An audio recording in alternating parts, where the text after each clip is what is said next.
Je vais donc procéder à la correction du petit b du numéro 93. Donc il s'agit de comparer sans les calculer les nombres i et j. Donc on a intégrale entre 0 et 1 de 1 sur 1 plus t au carré dt pour i, et intégrale entre 0 et 1 de t sur 1 plus t au carré dt. Les deux intégrales ici, ce qu'il faut absolument remarquer, c'est que les deux intégrales ici sont entre les mêmes bornes, c'est-à-dire entre 0 et 1 dans les deux cas. Ce qui fait que du coup, si on veut, on peut comparer ces deux intégrales en ne comparant que les fonctions qui sont à l'intérieur. Donc il faudrait arriver à démontrer que 1 sur 1 plus t au carré est plus petit ou plus grand que t sur 1 plus t au carré. Donc pour cela, on va partir de ce que l'on sait sur t. Eh bien, vu qu'on calcule les intégrales entre 0 et t, entre 0 et 1, ben forcément, ça veut dire que t, il est forcément compris entre 0 et 1. Et si t est compris entre 0 et 1, du coup, on va pouvoir prendre cette inégalité et la diviser, diviser tous ses membres par un nombre. Et en l'occurrence, ici, on va diviser par 1 plus t au carré. C'est-à-dire qu'ici, on va obtenir 0 sur 1 plus t au carré. Ici, on va obtenir t sur 1 plus t au carré. Et ici, on va obtenir 1 sur 1 plus t au carré. Ici, il faut quand même se poser la question de est-ce qu'on a le droit de le faire. Alors on a le droit de diviser une inégalité quand on est capable de gérer le signe du diviseur. Donc ici, ce qu'on va bien indiquer, c'est que le signe du diviseur, on le connaît parfaitement, puisque 1 plus t au carré, c'est forcément un nombre positif supérieur à 1, même supérieur à 0. Donc ici, comme il est positif, et donc on a divisé chaque membre de cette inéquation par 1 plus t au carré, donc l'inéquation ne change pas de sens. Et du coup, on obtient finalement la propriété suivante que je vais encadrer, c'est-à-dire que 1 plus t, t sur 1 plus t au carré est inférieur à 1 sur 1 plus t au carré. Et donc, comme cette inégalité est valable entre 0 et 1, on peut donc affirmer, d'après le théorème qu'on a vu en cours, que l'intégrale entre 0 et 1 de t sur 1 plus t au carré dt va être inférieure à l'intégrale entre 0 et 1 de 1 sur 1 plus t au carré dt, c'est-à-dire, on va donc dire que j est plus petit que i. Nous passons maintenant à la correction du numéro 95. Donc nous voulons mettre en évidence que l'intégrale entre 0 et 1,5 de 1 sur racine de 1 plus x au carré dx est comprise entre 1 sur racine de 5 et 1,5. Nous avons vu que cet exercice se fait à l'aide de l'inégalité de la moyenne, c'est-à-dire qu'il faut donc borner la fonction qui est ici. Que savons-nous sur x? X, nous savons qu'il est forcément entre 0 et 1,5. Donc si x est compris entre 0 et 1,5, ça va donc être notre point de départ. On peut donc dire, on sait que x, il est compris entre 0 et 1,5. Du coup, on peut passer à x carré. X carré va être compris entre 0 et 1 quart. Car, bien sûr, et c'est obligatoire de l'écrire, car x donne x au carré est une fonction croissante. Attention, une fonction croissante sur R+. Et on est bien sur les positifs, puisque on est pour x compris entre 0 et 1,5. Du coup, x au carré plus 1, ou 1 plus x carré, comme vous préférez, va être compris entre 1 d'une part et 1 plus 1 quart. Et 1 plus 1 quart, ça fait 5 quarts, parce que ça fait 4 quarts plus 1 quart. Conclusion, la racine carrée de x au carré de 1 plus x au carré va donc être comprise entre la racine carrée de 1 qui fait 1 et la racine carrée de 5 quarts qui fait racine de 5 sur racine de 4 qui fait lui-même 2. Ici, bien sûr, on a passé l'inégalité avec la racine carrée. Donc ici, il faut qu'on explique que la fonction racine de x est une fonction croissante, elle aussi, sur les positifs.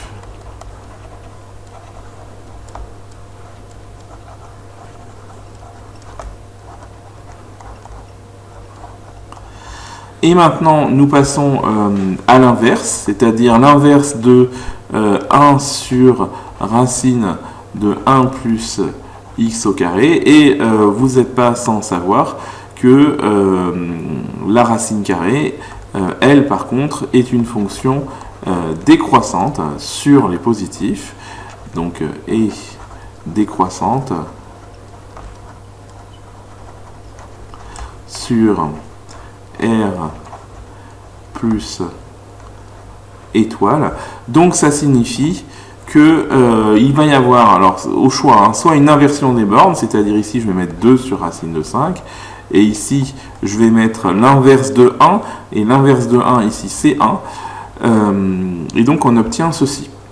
Alors on peut l'écrire comme ceci, sinon vous pouvez garder l'inégalité avec le 1 à gauche et le racine de 5 sur 2 à droite en changeant le sens des inégalités. Mais là, ce qui s'est passé, c'est que plutôt que de changer le sens des inégalités, j'ai échangé les bornes de façon à pouvoir lire l'égalité dans l'autre sens. Bien, maintenant qu'on a écrit ça, on peut donc constater qu'on a borné la fonction 1 sur racine de 1 plus x carré, donc ça c'est une espèce de fonction f de x dx, et borné entre petit m qui va être 2 racine de 5 et grand M qui va être 1.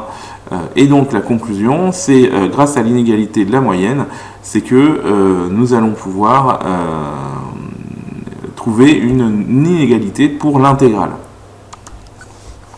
La conclusion du coup, c'est que le théorème dit que si une fonction est bornée par petit m et par grand M, et bien du coup sur l'intervalle AB, du coup son intégrale, d'après l'inégalité de la moyenne, elle est bornée par petit m facteur de b-a et grand M facteur de b-a.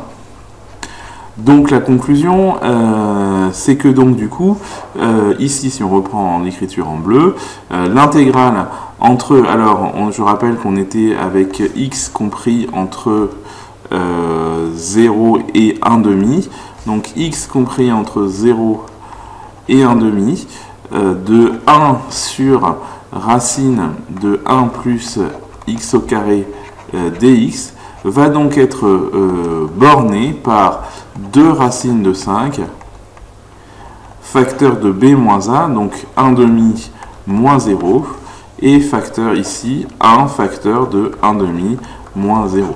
Ce qui fait qu'on obtient un encadrement de l'intégrale entre 0 et 1,5 de 1 sur racine de 1 plus x au carré dx. Donc ici, le plus simple, c'est de calculer à droite. La parenthèse fait 1,5. 1 fois 1,5, ça fait 1,5. Et à gauche, ici, ça fait 2 sur racine de 5 fois 1,5. Les deux se simplifient. Et donc, on obtient 1 sur racine de 5, qui était donc l'encadrement demandé par l'énoncé. Certains d'entre vous ont buté sur une toute petite difficulté, comme j'en parle. Certains d'entre vous n'ont pas réussi à se rendre compte que ça s'écrit aussi racine de 5 sur 5, et que votre calculatrice, a priori, elle préfère cette forme-là. Nous passons à la correction du petit c. Donc il s'agit d'encadrer l'intégrale entre moins racine carrée de ln de 2 et 0 de exponentielle moins x carré dx entre deux valeurs. Donc là encore, inégalité de la moyenne à utiliser. Donc ici, on va partir de ce qu'on sait. Ici, on ne sait pas grand-chose, à part que x, eh bien, dans nos intégrales, il est compris entre moins racine carrée de ln de 2 et il va être compris ici avec 0. Nous allons essayer nous allons reconstruire la fonction. Il s'agit de exponentielle moins x carré. Donc on va d'abord mettre au carré. Et donc ici, attention, gros piège. On élève au carré. Et vous vous rappelez tout à l'heure, pour x au carré, on on avait,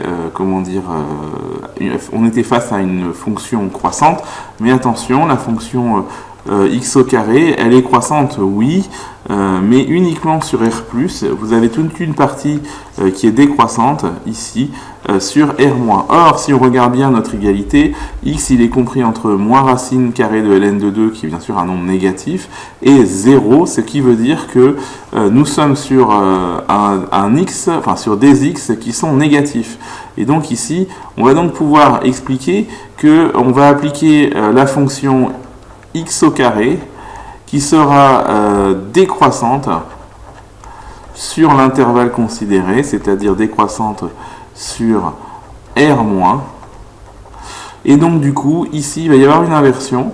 Donc le 0 au carré va donner ici 0, et moins racine carrée de ln de 2 au carré va donner ln de 2 à droite. Donc ici, à cause de la décroissance de la fonction x au carré, il y a une inversion des bornes, ou si vous préférez garder les bornes comme ceci, eh bien, vous pouvez tout à fait juste changer le sens des inégalités, vous obtiendrez la même chose en lisant dans l'autre sens. Maintenant, il faut finir de reconstruire notre fonction. Nous devons obtenir moins x carré. Donc moins x carré, ça signifie qu'on multiplie l'inégalité par un nombre négatif, ce qui fait qu'on va de nouveau changer le sens de l'expression. Donc ça fait ici moins ln de 2, et ici ça fera moins 0 qui fera 0. Et on va expliquer ici qu'on multiplie par moins 1 qui est négatif. Et du coup, maintenant, on va pouvoir passer à l'exponentielle. Exponentielle moins x au carré va être compris. Alors, ici, on se rappelle que, alors là, je vais quand même expliquer que la fonction exponentielle, elle est croissante quoi sur R.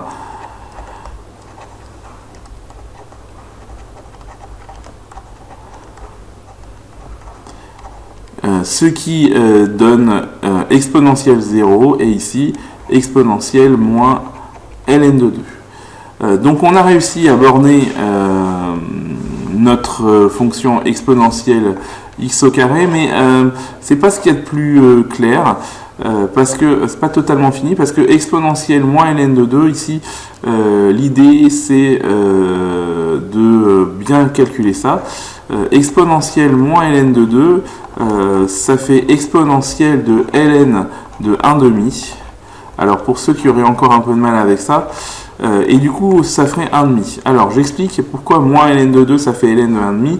Je rappelle qu'on a vu en cours une formule qui est la suivante, c'est que ln de x puissance n, c'est n ln de x. Donc en utilisant la formule dans ce sens-là, avec un moins ici, ça fait donc que moins ln de 2, c'est donc ln de 2 puissance moins 1.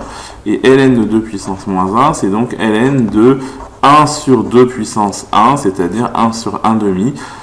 Donc c'est pour ça que moins ln de 2 peut être remplacé par exponentielle ln de 1,5. Et comme vous savez que exponentielle et ln sont des fonctions qui sont réciproques l'une de l'autre, elles s'annulent mutuellement. Du coup ici ça fait 1,5. Et donc on va finir notre calcul par dire que donc 1,5 est donc plus petit que exponentielle moins x au carré est plus petit que 1, puisque exponentielle 0 fait 1. Donc là, ça y est, nous avons un encadrement tout à fait correct de exponentielle moins x au carré lorsque x est compris entre moins racine carrée de ln de 2 et 0. On applique l'inégalité de la moyenne, donc on va écrire d'après l'inégalité de la moyenne.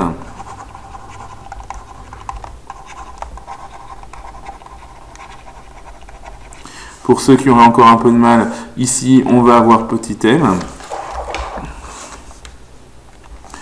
Donc petit m. Ici, on va avoir grand M. Et donc, ici, on a bien sûr f de x. Et donc, on va pouvoir expliquer que l'intégrale entre moins racine... Alors, pourquoi j'écris dans cette couleur? Je ne sais pas. Intégrale entre moins racine carrée de ln de 2 et 0 de exponentielle moins x au carré dx va donc être compris entre 1,5 facteur de b moins a, c'est-à-dire 0 moins racine carrée de ln de 2.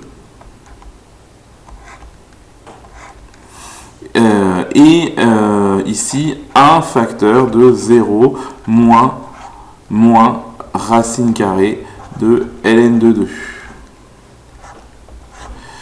Et donc au final, on obtient l'intégrale entre moins racine carrée de ln de 2 et 0 de exponentielle moins x au carré dx, qui va être compris entre, alors ici quand on calcule 0 moins racine carrée de ln de 2, ça fait la grande parenthèse ici égale à racine carrée de ln de 2, donc on obtient racine carrée de ln de 2, le tout sur 2, et ici on obtient 1 fois, grande parenthèse fait plus racine carrée de ln de 2, donc ça fait racine carrée de ln de 2, et c'est bien ce qu'on devait obtenir ici. Nous passons à la correction du numéro 114. Donc première question, étudier les variations de la fonction f sur 0 plus l'infini et préciser sa limite en plus l'infini. Donc ici, la fonction f de x est constituée de deux fonctions qui sont un quotient de deux fonctions définies, continues et dérivables sur 0 plus l'infini. Donc elle est définie, continue et dérivable sur 0 plus l'infini. Donc ici, on va tout de suite dériver. On fait donc f de x est égal à ln de x plus 3 sur x plus 3. Et ça, c'est clairement une forme u sur v qu'on va donc dériver avec ici u égale ln de x plus 3 et v égale à x plus 3. On dérive u et v, donc u', la dérivée de ln de u, c'est donc ça, u c'est une forme ln de u, donc la dérivée de ln de u c'est u' sur u, avec u égale x plus 3 pour le coup. Donc ça fait 1 sur x plus 3. Et ici, la dérivée de x plus 3, ça par contre c'est facile, c'est 1. Donc conclusion, f' de x est égal à u'v moins uv' sur v carré, ce qui fait, quand on calcule, u' 1 sur x plus 3, v c'est-à-dire fois x plus 3, et ici ne pas oublier de mettre des parenthèses, moins u, c'est-à-dire ln de x plus 3, fois v, c'est-à-dire fois 1, le tout divisé par v au carré, c'est-à-dire x plus 3 au carré. Donc on obtient f' de x égale x plus 3 au carré. Ici, les deux x plus 3 s'annulent, donc ici on obtient 1 moins ln de x plus 3. Il faut maintenant étudier le signe de la dérivée. La première chose à dire, c'est que quel que soit x appartenant à 0 plus l'infini, le dénominateur est positif. Donc ça veut dire que f' de x a le même signe que son numérateur. Son numérateur, donc étude de signe de 1 moins ln de x plus 3. Donc étude de signe de 1 moins ln, non, ça c'est un ln, de x plus 3. Donc on va chercher par exemple à savoir quand est-ce que c'est supérieur ou égal à 0. Eh bien ceci, ça veut dire que moins ln de x plus 3 est supérieur ou égal à moins 1. On multiplie par moins 1, donc ça fait ln de x plus 3 inférieur ou égal à 1. On passe avec l'exponentielle, donc ça fait exponentielle de ln de x plus 3 qui va être inférieur à exponentielle 1. ce qui veut dire que comme exponentielle et ln sont deux fonctions réciproques l'une de l'autre, ça veut dire que ça fait x plus 3 va être inférieur, alors exponentielle 1, généralement on l'écrit e, ce qui veut dire que x est inférieur ou égal à e moins 3. Attention, c'est pas exponentielle moins 3, hein, c'est e moins 3, e plus loin moins 3. Il est quand même très important de savoir combien vaut e moins 3. Donc avec une calculatrice, on trouve que e moins 3 vaut environ moins 0,2 et des brouettes. Donc en tout cas, c'est un nombre négatif. Et ça, c'est très important comme information, parce que justement, ça veut dire que la fonction f étant définie sur 0 plus l'infini, eh bien, le numérateur ne sera donc jamais positif. Et évidemment, vous n'êtes pas sans comprendre que bien sûr, ça c'est que la première partie. La deuxième partie de l'étude de signes, c'est 1 moins ln de x plus 3. Quand est-ce qu'il sera négatif? En faisant strictement le même calcul, donc on ne le fait pas, on obtient un x plus grand que e moins 3, qui vaut toujours moins 0,2. Donc on en déduit que le numérateur, donc le 1 moins ln de x plus 3 est donc sur l'intervalle 0 plus l'infini. On peut donc en déduire que le numérateur est toujours négatif.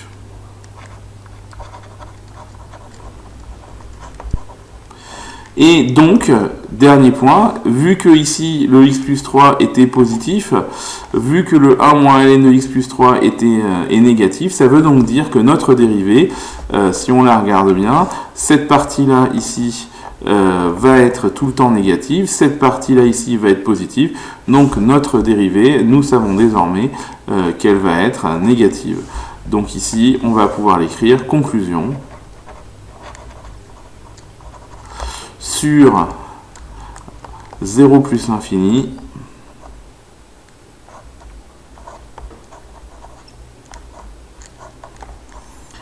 f' de x sera négatif, et c'est-à-dire que la fonction sera décroissante. Donc on peut procéder au début du tableau de variation. Donc on a x, on a 0 et plus l'infini. On a donc la dérivée f' qui va donc être négative, et on va donc avoir une fonction f de x qui va être décroissante. On peut calculer f de 0.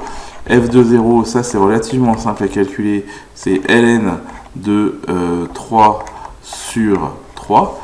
Donc ici, ln de 3 sur 3. Et il faut calculer la limite en plus l'infini.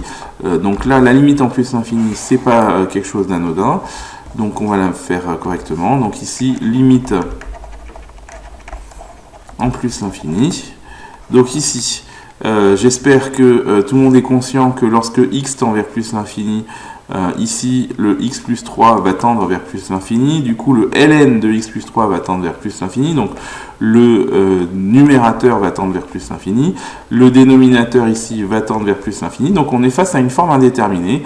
Donc, ici, c'est une forme indéterminée du type plus l'infini sur plus l'infini. Mais heureusement, on va pouvoir la calculer. Grâce à un changement de variable qui est normalement évident, mais j'ai entendu cet après-midi, lorsque je faisais la correction avec certains d'entre vous, que je parlais de l'exercice avec certains d'entre vous, que ce n'était pas du tout évident cette limite. Donc ici, on va donc calculer limite de f de x, limite de f de x quand x tend vers plus l'infini, c'est donc la limite de ln de petit x plus 3 sur x plus 3 quand petit x tend vers plus l'infini. C'est ça qu'on cherche. Ici, on pose un changement de variable. Grand X égale à x plus 3.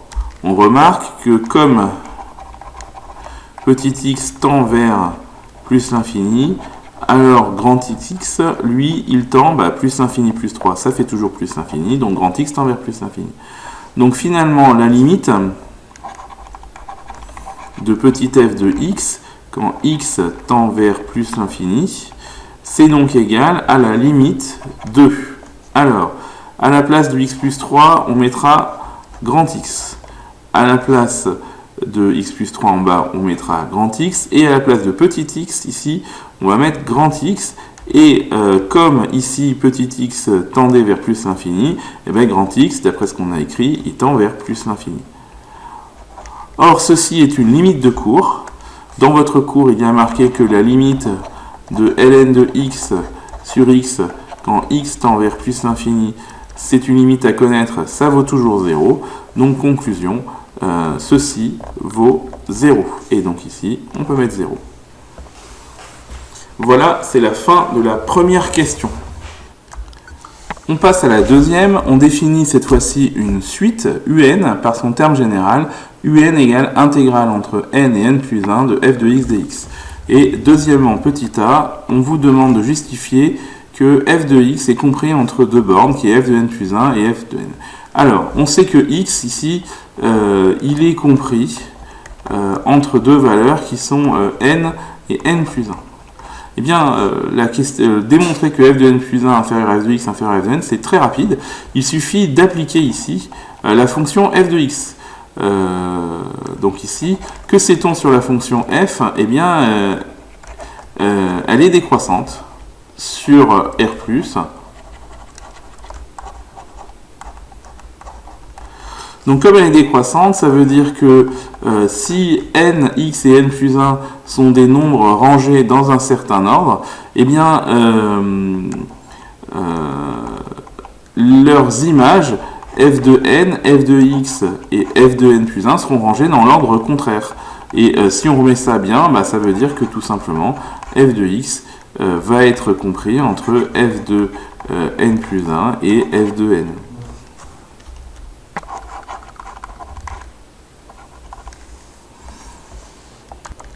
Nous pouvons passer à la question 2b. La question 2b est relativement simple. Il suffit d'encadrer un, c'est-à-dire d'encadrer l'intégrale entre n et n plus 1. Et justement, nous savons que la fonction à l'intérieur de l'intégrale, elle est bornée. Alors, elle est bornée par quoi?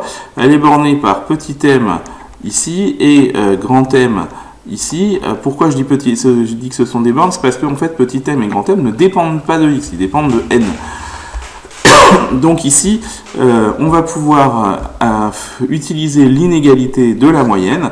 Donc ici, on va donc dire que l'intégrale entre n et n plus 1 de f de x dx va être comprise entre petit m, c'est-à-dire f indice n plus 1, facteur de b moins a, c'est-à-dire n plus 1 moins n.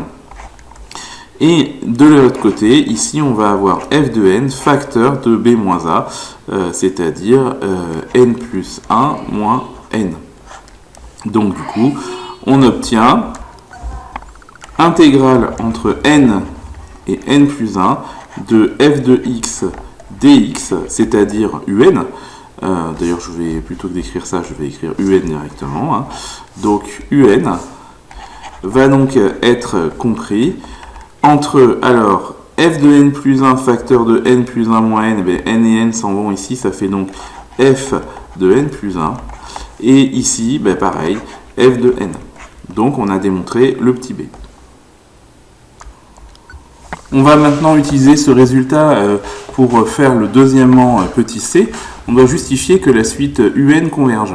Donc ici, on va continuer le calcul en se rappelant ce que c'est que f de n.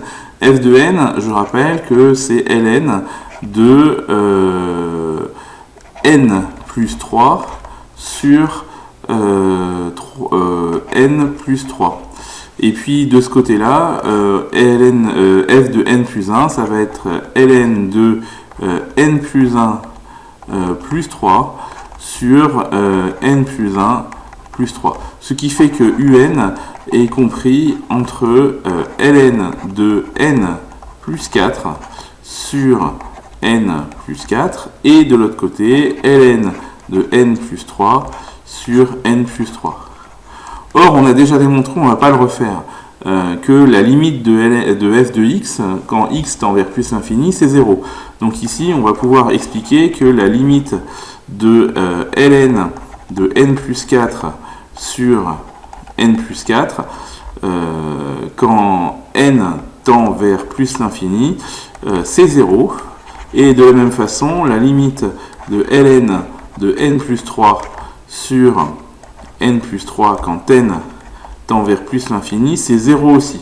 Donc, grâce au théorème des gendarmes, donc d'après le théorème des gendarmes, alors, je ne sais pas ce que j'écris, mais j'écris pas parce que le théorème des gendarmes, d'après le théorème des gendarmes, ou dit théorème d'encadrement, eh bien, on arrive à dire que la limite de un, c'est 0.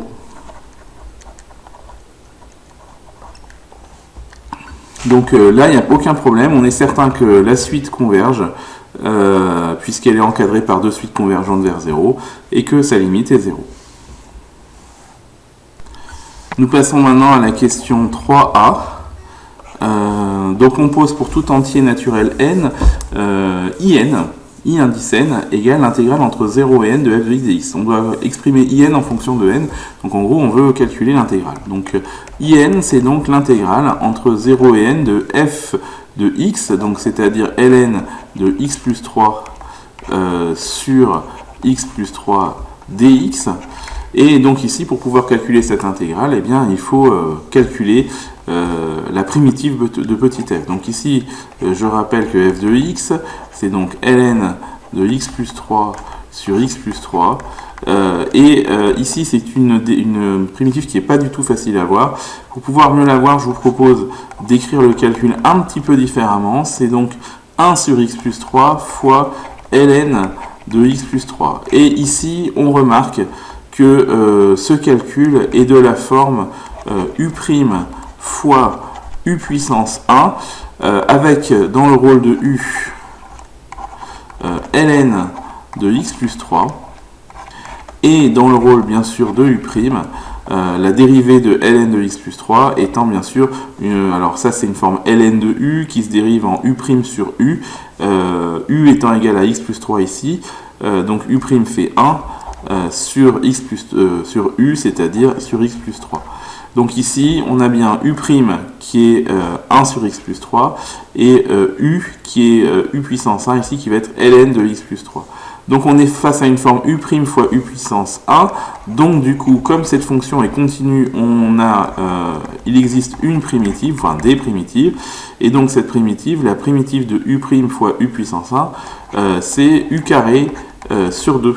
Et donc c'est ln de x plus 3, le tout au carré, le carré peut se mettre ici, le tout sur 2. Alors soit vous mettez des grandes parenthèses et vous mettez au carré, soit vous mettez ln au carré sur x plus 3.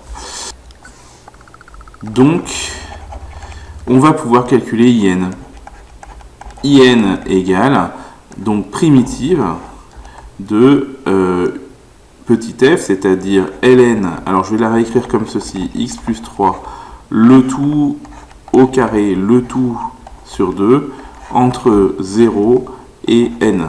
Et donc ça fait donc ln de n plus 3, le tout au carré, le tout sur 2, moins ln de 0 plus 3, c'est-à-dire 3, le tout au carré sur 2. Et donc voici l'expression de in.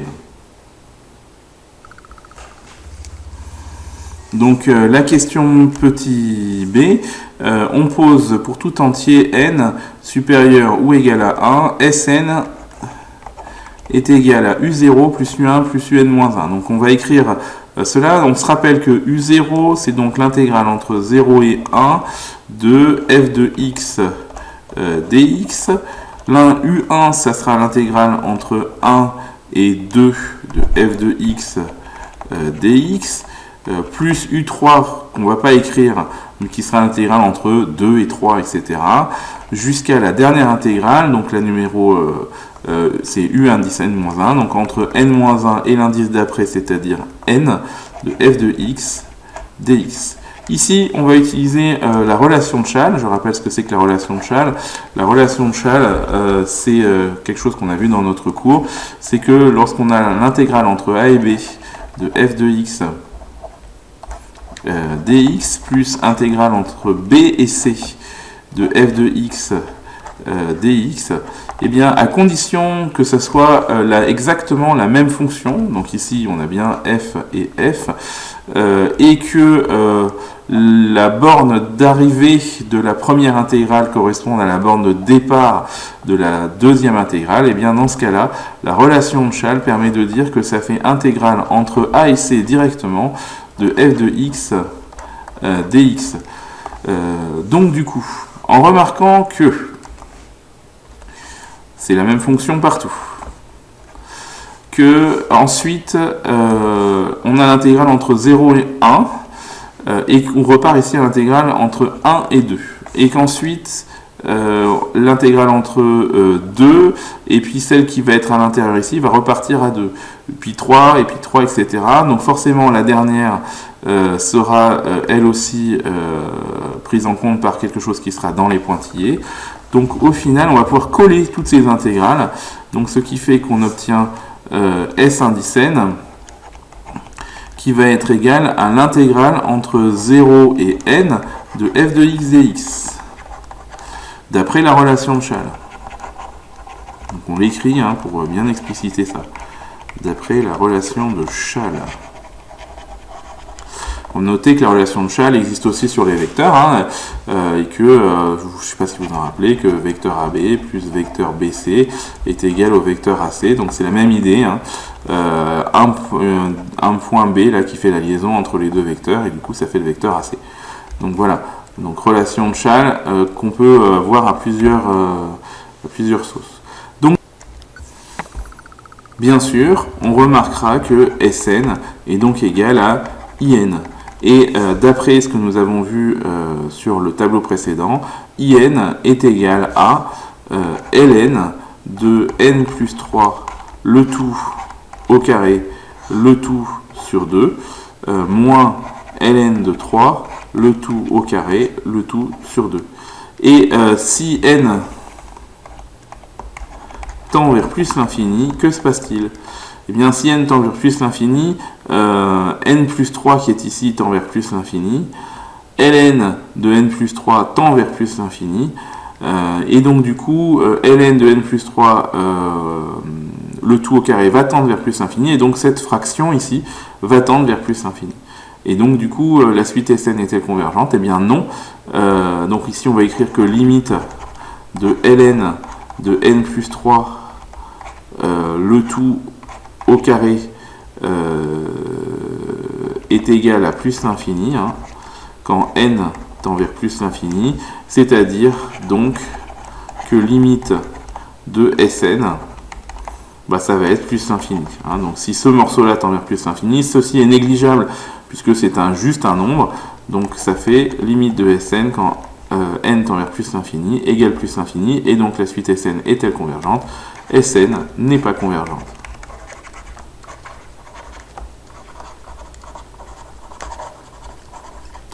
Puisqu'elle tend vers plus l'infini. Fin de la correction des exercices. Voilà, la correction des exercices est terminée, et on en a fini complètement avec le cours. Donc maintenant, on va faire des annales de bac. Donc du coup, pour demain, je vous demande de préparer l'annale de bac que je vais vous mettre en pièce jointe dans Pronote. Donc je vais faire porter un QCM sur cette annale de bac, de façon à vous encourager à travailler cette annale de bac le plus loin possible. Voilà, donc 6 juin, annale de bac à faire pour demain.